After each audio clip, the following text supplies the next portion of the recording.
Wildfire, talk about the song meaning. I was listening to the lyrics, absolutely beautiful lyrics. What do they mean to you?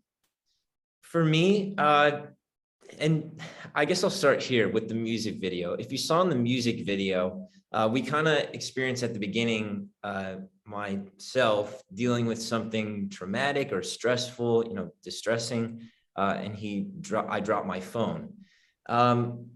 And the reason why we started with that was because we wanted the wildfire metaphor to build throughout the video, and in the same way that it builds throughout the song, which is when you're going through the darkest of times or when the worst thing could possibly happen, it's that wildfire in your heart that gets you through it until the end, that you can find peace and respite and resolution.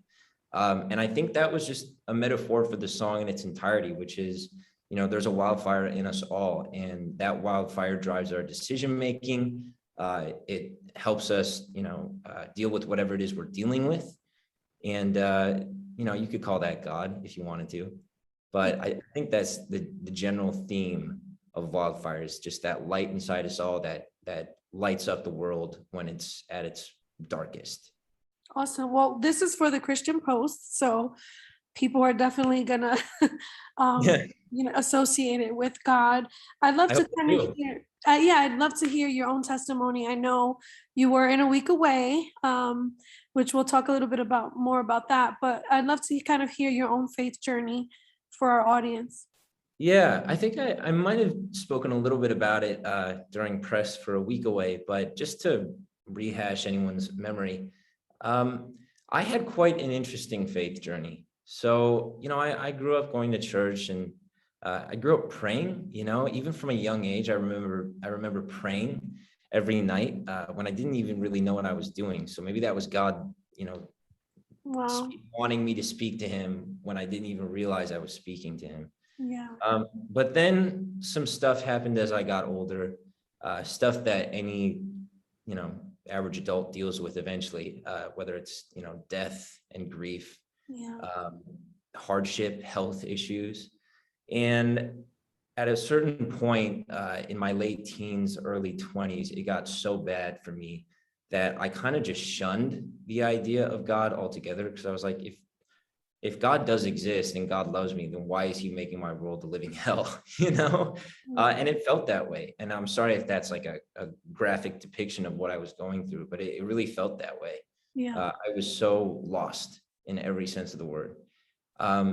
But then there were a few events that happened, I guess you could say, according to God's plan, that kind of lifted me out of that darkness. And I started to, see the light again, and find enjoyment and just peace in my life, and resolution with some of the things that I was dealing with. Yeah. And the more I settled into that, the more I got to know God, and the more I realized he was always trying to help me. It's just some things have to happen for a reason. And now in retrospect, at 24 years old, I can look back at those years and say, wow, okay, it really did have to happen for that reason. And now my relationship with God is stronger than ever. I talk to him every day. I'm constantly praying, and it's just interesting seeing the juxtaposition of that in my life from, not even 4 years ago, when I didn't even care to talk to God. And now 4 years, it's like, he's one of my strongest relationships. That's beautiful. Well, and thanks for sharing. I think it's human for us to go through what you've been through. Maybe people don't share it as honestly, but it's great that you did. Something you said actually, reminds me of one of the lines in the song. Even if I'm broken, I'll still keep my hope in the one that holds me close. This has been a broken season for a lot of people. Coming out of 2020 was just awful for so many people, and there's just been a lot of brokenness, a lot of darkness. Talk about keeping your hope in God, or in that relationship to help you. I gotta be honest. I don't know what God's plan is with, Right. and no one does, with this pandemic, and the fact that it's still, I mean, I had COVID, it was terrible, it was miserable. but like I was one of the lucky ones, and luckily I recovered. But there were a lot of people who didn't. And I keep thinking, like, it makes me sad to think about. But it's like every number and statistic that we've seen on these, COVID case graphs is a real living person. Right. And I've had a tough time dealing with that. I kind of like shoved it under the rug for a long time. But it's just another one of those human calamities that for whatever reason has happened. You could argue 9/11 was something similar. We lost a lot of, Americans. Yeah. But for some reason, it's like, that's what is happening right now. And of course I question God, of course I wonder, like everyone else, what is your plan with this? Yeah. 'Cause it's just terrible. But again, it's just like I settle into my faith. I find resolution in that everything happens for a reason, and maybe this will prevent us from ever having to deal with a pandemic of this level again, because there's going to be more viruses, and this is a human world. It's Earth. It's a Yeah. biological world. Viruses exist, and maybe a silver lining could be that we've learned so much that come the next virus, we won't have a pandemic of this kind. Yeah. But again, that's just me speculating. I don't know what God's plan is. No one does, but I can't lie that it's been really difficult, and as an artist, I'm quite emotional at times, and I know what it's like to deal with grief, and I know there's a lot of families who are dealing with that during this time. And if anything, my heart just goes out to them, and I ask that they pray. I'll pray for them, Talk about the importance of hope, though, like holding on to hope in despair. We don't know Yeah, God's plan, but because your outlook is still pretty positive. It could be, yes, this sucks. We all feel that way, but and right. you could have a different outlook, but you're still holding on to the hope and light. Yeah, I think the reason why I still even have hope is because I have trust. I trust my relationship with God, and I trust Him.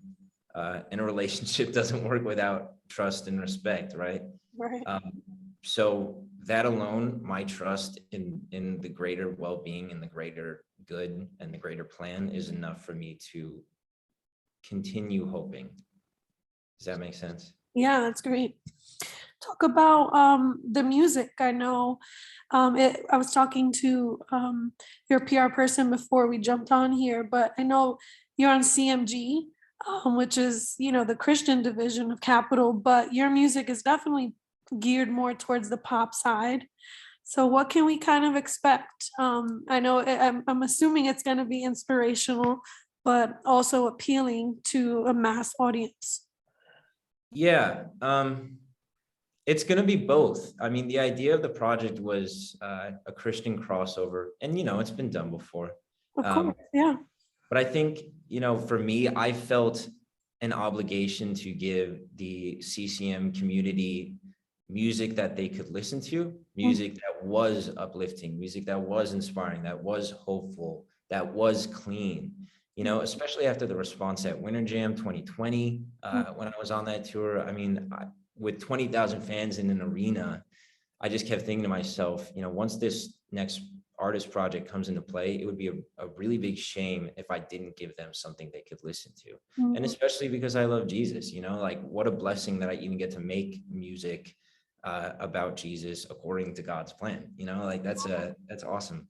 Right. But at the same time, I have a lot of, mainstream role models just, living in LA and coming out here for kind of the mainstream TV and film side, and Yeah. growing up in Chicago, kind of big city. So I grew to love a lot of artists that kind of fell into that category. Justin Timberlake, John Legend, I'm a big fan of, Ed Sheeran.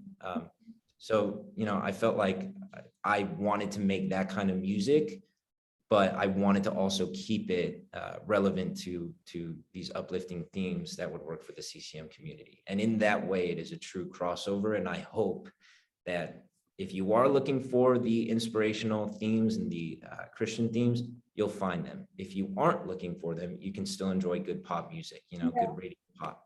But I hope people do find that, that line in the middle, because I want them to experience both, if anything. Yeah.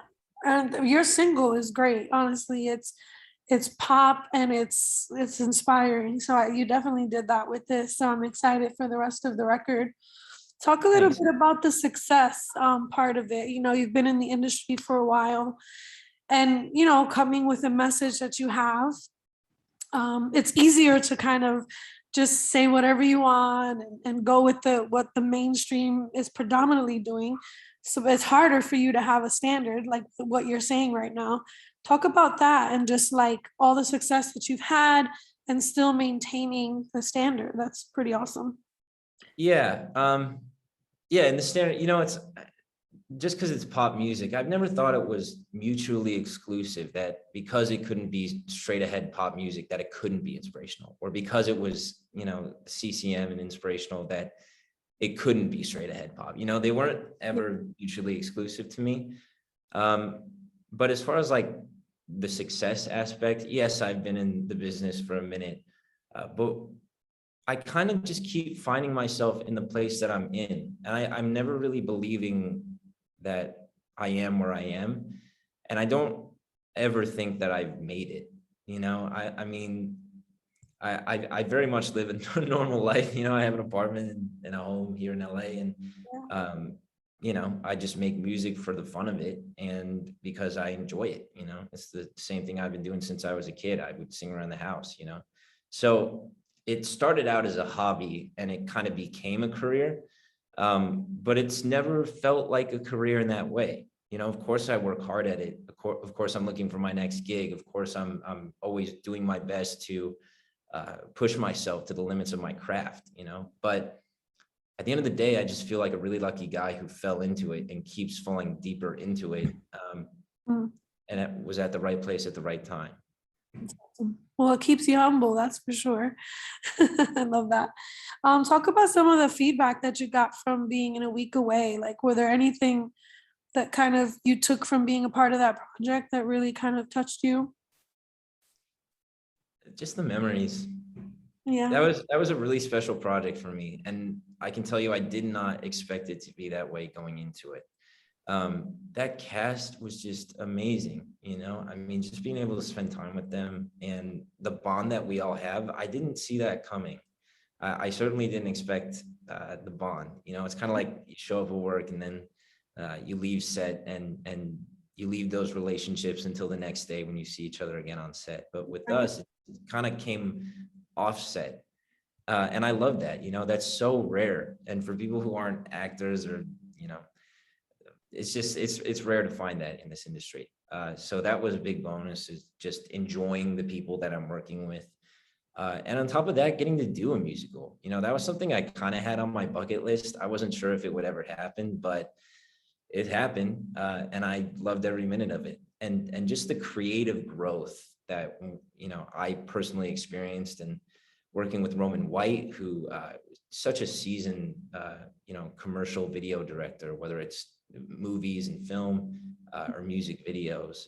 The working relationship there was just really amazing. Like, we just threw ideas off of each other, and I enjoyed every second of a week away. That's awesome.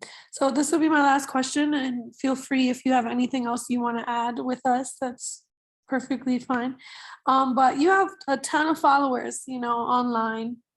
And just as your success continues, I'm sure that'll continue to grow. What are you hoping to leave? Like, you're an influencer, whether you want to be or not, right? Whether you planned it really or not, you are one. So what are you hoping to kind of leave with those that follow you?